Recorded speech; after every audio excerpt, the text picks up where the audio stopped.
програмата за работа да биде навистина близка до потребите и интересите на граѓаните. Второ, соработката да биде интензивна, конкретно јасна и близка до потребите и интересите на граѓаните. Трето, комуникацијата, како и соработката помеѓу органите на ГРОМ да се заснива на професионалност, меѓусебно почитување и респектирање. Четврто, секогаш да не биде на ум дека нема неважни граѓани. Сите граѓани се важни. Ви благодарам. ГРОМ смета дека во делот за екологијата, исто како одговорни субјекти, мора да се однесуваме кон нашата планета Земја.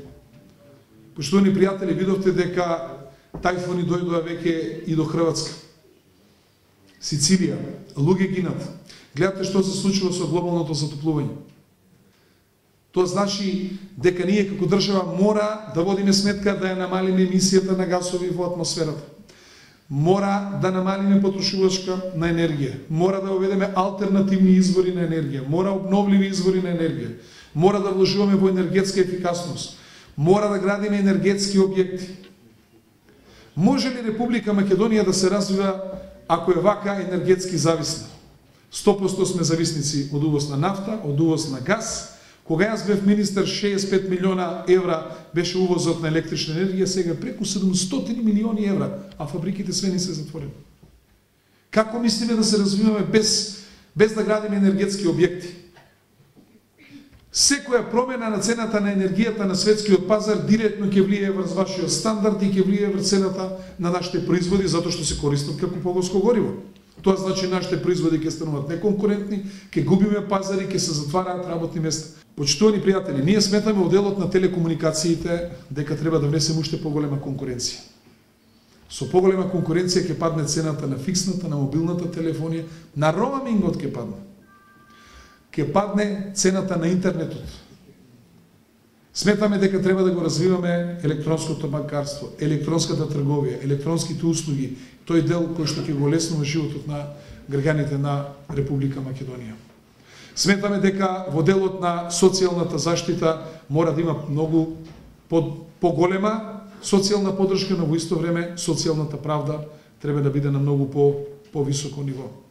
Ние сметаме дека ако тој дел падне под локалната самоуправа, ќе имаме и многу поголеми средства кои што ќе се издвојуваат за сиромашните граѓани кои што се нашле во зона на ризик, но во исто време ќе се добиваат и поголеми и поквалитетни средства. Ние, како партија, нити имаме намера некого да растураме, нити имаме намера некому да му помогнеме да остане на власт. Нашата само цел е да дадеме нова политичка понуда.